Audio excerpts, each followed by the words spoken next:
Hola alumnas y alumnos del Preuniversitario CIMA. Soy la profe Paula y vamos a ver a continuación de la serie PowerPoints de prueba de transición lenguaje, la competencia 3, dimensión evaluar, reflexionar. Vamos a comenzar. La competencia 3 corresponde a evaluar información explícita e implícita. De la dimensión evaluar, reflexionar, obtenemos tres habilidades. La primera, inferir globalmente. La segunda, transformar. Y la tercera, evaluar. Veamos, inferir globalmente. Inferir corresponde a concluir, derivar información implícita desde la información explícita contenida en el texto. Al que corresponde inferir globalmente, se refiere al texto completo, al texto en su totalidad. Pero, ¿qué significa derivar información implícita desde la información explícita? Significa obtener una inferencia válida, que implica concluir información a partir de los datos entregados en el texto. Veamos el ejemplo. Las situaciones de tensión son consecuencia de los traumas emocionales y de ansias y frustraciones personales, y también del peligroso ambiente creado por nuestro sistema social y económico. Todos los acontecimientos, positivos o negativos, que exigen a una persona el adaptarse a unos cambios profundos o repentinos, serán causa de estrés excesivo. Veamos la pregunta. Del fragmento se puede colegir que el estrés A. Implica adaptarse a cambios profundos. B. No proviene solo de experiencias negativas. C.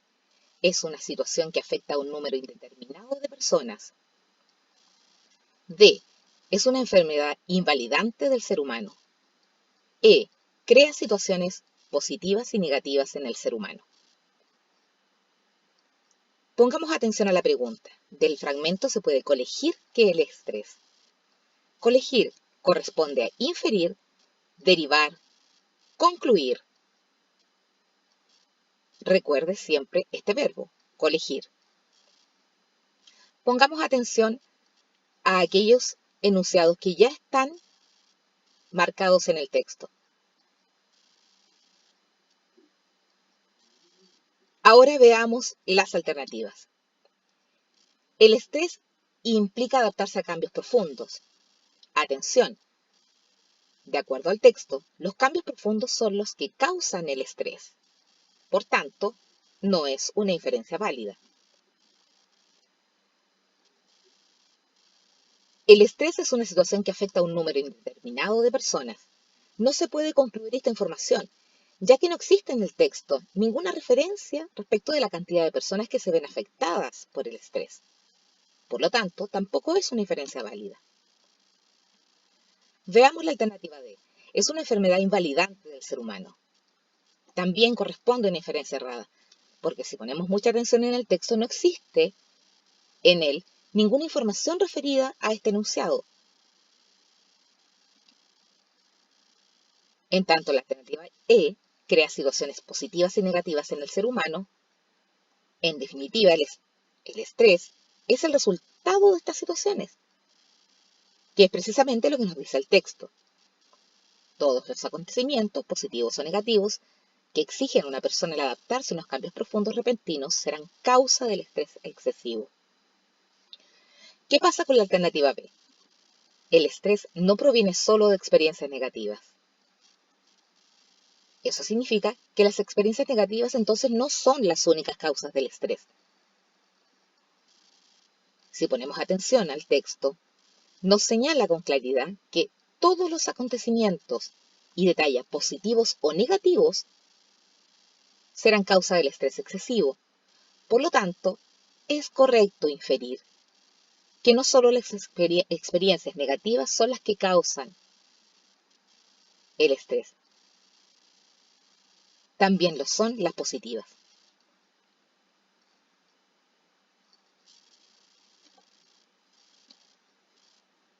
Veamos la habilidad de transformar. Transformar corresponde a convertir, traducir, reasignar sentido al lenguaje. Y también corresponde, por supuesto, a convertir del lenguaje poético al lenguaje habitual o viceversa. Constantemente estamos enfrentados a este tipo de lenguaje, ya sea en dichos populares, en refranes, y también podemos encontrar el lenguaje figurado, tanto en textos narrativos, poéticos, pero también en textos argumentativos, por ejemplo. Ahora, ¿cómo hacemos esta transformación? Expresando la idea o enunciado con palabras más sencillas, pero siempre adecuadas al contexto. Veamos el ejemplo. Paseando hace años por una calle de aromos en flor, supe por un amigo bien informado que acababas de contraer matrimonio. Contesté que, por cierto, que yo nada tenía que ver en el asunto, pero a pesar de que nunca te amé, eso lo sabes mejor que yo, cada vez que florecen los aromos, imagínate tú, siento la misma cosa que sentí cuando me dispararon a boca de jarro la noticia bastante desoladora de que te habías casado con otro. Veamos la pregunta. ¿Qué representan los aromos en el poema? A. Los amores de la infancia. B. La tristeza causada por la noticia. C. El arrepentimiento por haberla dejado. D. El término de un gran amor. E. La indiferencia del hablante. Antes de señalar cuál es la alternativa correcta, pongamos atención a lo siguiente. Paseándose años por una calle de aromos en flor, supe por un amigo bien informado. También pongamos atención a los siguientes versos. Cada vez que florecen los aromos, imagínate tú, siento la misma cosa que sentí. Entonces nos preguntamos, ¿dónde estaba cuando se enteró de la noticia? Estaba paseando por una calle de aromos en flor. ¿Qué sentimientos se reactivan cada vez que florecen los aromos? Se reactivan los mismos sentimientos que tuvo al momento que se enteró de la noticia. Entonces, la correcta es la alternativa B. ¿Qué representan los aromos en el poema? La tristeza causada por la noticia. Es importante, alumnas y alumnos, realizarse estas preguntas durante la lectura de sus textos. Siempre preguntarse respecto de lo que está informando el texto. Veamos qué pasa con la habilidad de evaluar. Evaluar corresponde a valorar, juzgar, estimar. Estimar juicios valorativos emitidos con relación a lo presentado en el texto. Pero entonces, ¿cuándo evaluamos? Veamos algunas opciones. Evaluamos cuando determinamos la intención o propósito del autor. Evaluamos también cuando determinamos el punto de vista objetivo o subjetivo. También evaluamos cuando determinamos el objetivo del autor de un texto. Y también cuando determinamos el tono del hablante. Veamos el siguiente fragmento. Como en toda incursión de conquista, no podía faltar el capellán y catequizador de infieles, en este caso, Fray Andrés de Viera. Pero don Vasco no solo soñaba con difundir el Evangelio, el grueso de sus soldados era, antes que nada, una cuadrilla de buscadores de oro y lo esencial del equipaje consistía en las herramientas, bateas y carpas que se usaban en las faenas de lavanderos. Veamos la pregunta. ¿Cuál es la opción que precisa mejor el propósito del viaje narrado en el fragmento anterior? Alternativa A. Difundir el Evangelio en la conquista de las nuevas tierras. Alternativa B. Conquistar nuevas tierras para la corona española. Alternativa C. Seguir a don Vasco en sus sueños de fama y honor. Alternativa D. Evangelizar y encontrar oro en la empresa de conquista. Alternativa E. Poblar las nuevas tierras con soldados castellanos. Recordemos que la pregunta apunta a determinar mejor el propósito del viaje que está narrado en este fragmento. Vamos a ver qué pasa con cada una de las alternativas. Difundir el Evangelio en la conquista de las nuevas tierras. Si el propósito del viaje es difundir el Evangelio, entonces tenemos que recordar que también acompañaban a don Vasco un grupo de soldados. Por lo tanto, no podemos determinar con certeza que el propósito del viaje sea difundir el Evangelio. Y algo similar ocurre con la alternativa B. Conquistar nuevas tierras para la corona española. El texto señala que, como en toda incursión de conquista, no podía faltar el capellán y catequizador de infieles. Por lo tanto, el propósito del viaje no es solo conquistar nuevas tierras.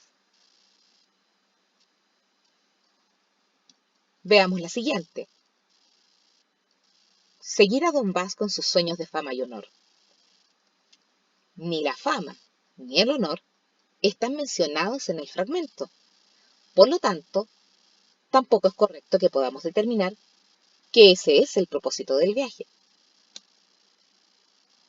La alternativa E nos señala poblar las nuevas tierras con soldados castellanos. Y yo me pregunto, ¿poblar? ¿En qué momento del fragmento se menciona poblar las nuevas tierras? Por tanto, la descarto. La alternativa D, evangelizar y encontrar oro en la empresa de conquista.